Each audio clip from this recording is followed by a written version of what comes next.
ये क्या रहेगा आपका क्विक सिंगल? आई थिंक मेरा ध्यान रहेगा एल्कम पर। 262 पर ट्रेड कर रहा है एल्कम, और मेरे ख्याल से टॉप लगाना चाहिए करीब 260 का, ₹2 का, ज्यादा नहीं। ऑन द अपसाइड टारगेट 270 के नजर आते हैं एल्कम पे। एल्कम रहेगी गावस्कर की पिक। शिवांगी ऐड हुई है पैनल में, उनके पास चलते हैं। Shivangi, good morning. Sorry Gavaskar, एक बार जरा एल्कम की कॉल वापस रिविजिट करते हैं। बिल्कुल। 260 का स्टॉप लगाना चाहिए, 262 के आसपास ट्रेड कर रहा है मेरे ख्याल से टारगेट। गावस्कर 5,000 का शेयर है ये, आप कोई और शेयर आई थिंक सॉरी आप। सॉरी सॉरी सॉरी, मेरी गलती हो गई, सॉरी मेरी गलती है। तो मैं चेंज करता हूँ स्टॉक को, और मेरे ख्याल से वो आदित्य बिरला फैशन था। मैं अल्कम पर ध्यान देता हूँ, टच करता हूँ अल्कम। यस, अल्कम 4985 पर ट्रेड कर रहा है, 4950 पर टारगेट में स्टॉप लॉस होना चाहिए। टारगेट 5100 का अल्कम। मेरी गलती हो गई सर। पाँच नहीं, कोई नहीं, 5,100 के टारगेट रहेंगे एल्कम लैब्स में। आज फार्मा पर फोकस है। Shivangi, good morning. शिवांगी, आपकी ट्रेड? जी वेरी गुड मॉर्निंग। मेरी नज़र है आज पावर ग्रिड में। लगातार हम इसमें देख रहे हैं पिछले 4 हफ्तों से एक अच्छी सपोर्ट बेस बाइंग देखने को मिल रही है। और कल के सेशन में हमने एक डोजी फॉर्मेशन देखा, 50 डेली एक्सपोनेंशियल मूविंग एवरेजेस के उधर ही रिट्रेस करते हुए दिख रहा है ये स्टॉक। आज के ओपनिंग लेवल से भी एक काफ़ी अच्छी पुल बैक मूव देखने को मिली है। तो यहाँ पे खरीदारी की सलाह है 300 के टारगेट्स के लिए और 285 के एक स्टॉप के साथ। ओके, मीनवाइल वीरू, एक बार मार्केट देखिए आप। मिड कैप ग्रीन में आ गया है, और अच्छा खासा ग्रीन में, 130 पॉइंट ग्रीन में। और ये तो मतलब मार्केट जो है ना, ये काफ़ी मेरे को लग रहा है शॉर्ट को ट्रैप करने के मूड में आ, जिस तरीके से मार्केट अब चलना शुरू हुआ है मिड कैप और स्मॉल कैप में। और देखिए आज का लो देखिए आप, निफ्टी का आज का लो देखिए। 20 डे में था 23,140, आज का लो है 23,145। मतलब इससे ज़्यादा सटीक वो नहीं बैठ सकता। अगर ये सही है तो, अगर ये बचा रहा तो आज पूरे दिन भर कि मार्केट वहाँ तक गया और बस वहाँ से ऊपर आ गया, जो हमने सुबह भी अप्रोच ली थी कि अगर खुलते ही अगर उसको डिफेंड कर ले तो बहुत बड़ा पॉजिटिव होगा। टच वुड, फिंगर्स क्रॉस, अब तक तो डिफेंड कर रहा है। जी अब तक डिफेंड कर रहा है। मैं वही देखा था अनुज, दोनों ही एवरेजेस मतलब 20-50 दोनों एग्जैक्टली पैरेलली अलाइंड है इस वक्त, तो उसको काफ़ी रिस्पेक्ट देता हुआ। And same case Nifty bank का कल का, आज का और परसों का, तीनों दिन का low 10 day exponential moving average. तो smart recovery from I think calculated levels. Manas, आपका ट्रेड क्या रहेगा, क्या पिक कर रहे हैं आप? तो देखिए मेरा ट्रेड एचपीसीएल रहेगा। एचपीसीएल पे एक फ्लैग पैटर्न का ब्रेकआउट 200 मूविंग एवरेज के ऊपर हुआ है, तो एचपीसीएल में करंट लेवल्स पे खरीदारी करेंगे। 359 का स्टॉप लॉस लगा के खरीदारी करनी है, और टारगेट सेट करने हैं 390, 390 रुपए तक के टारगेट्स पॉसिबल है एचपीसीएल में।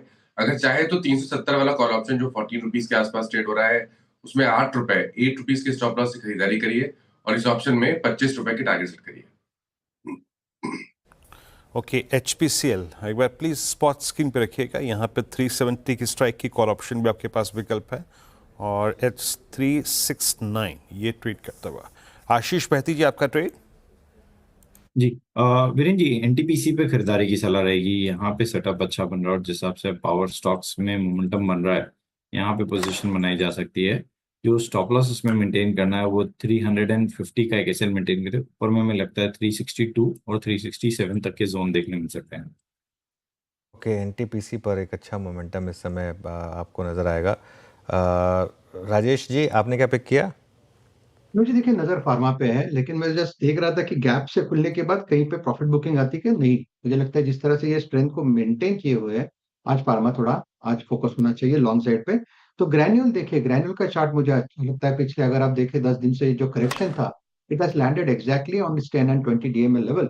तो एट दिस लेवल ऑफ 500 मुझे लगता है यहाँ से कम 20-25 रुपए का स्विंग मिलना चाहिए।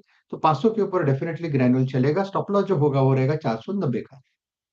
ओके, अब रचना जी की ट्रेड लेते हैं। रचना जी बताइए, आपने क्या पिक किया क्विक सिंगल्स में?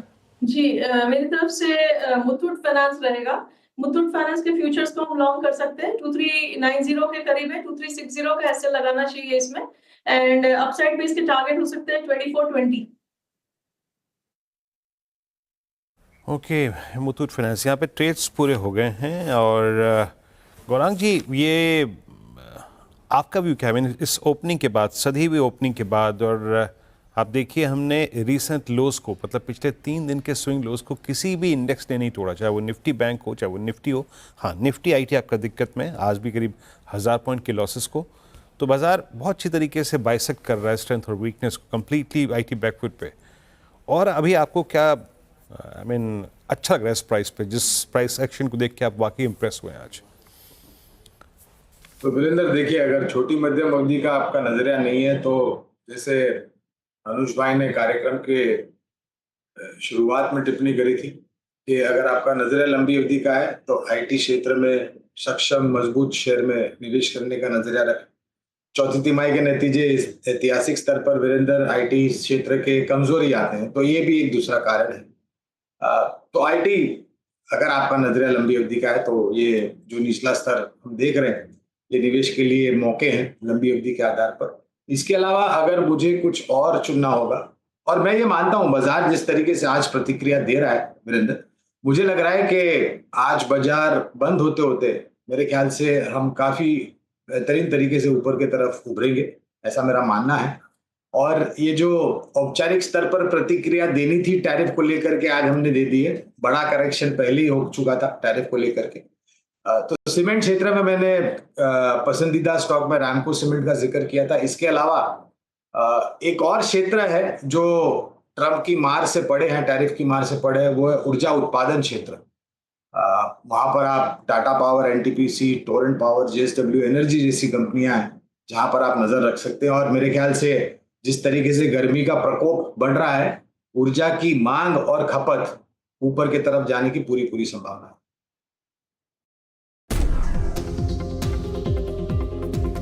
एक सेक्टर जिस पर मैं थोड़ा सा बुलिश हो रहा हूँ वो है फार्मा।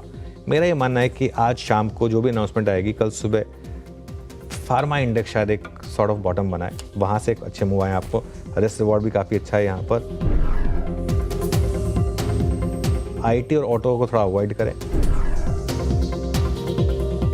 ये जो डर है ना निफ्टी आईटी का, ये डर टैरिफ का नहीं है, क्योंकि निफ्टी आईटी पर टैरिफ नहीं लग सकता। निफ्टी आईटी का डर है अमेरिका अपने जो दूसरों ने गड्ढा खोद रहा है उसमें खुद गिरने की तैयारी कर रहा है। रिसेशन का रिस्क है।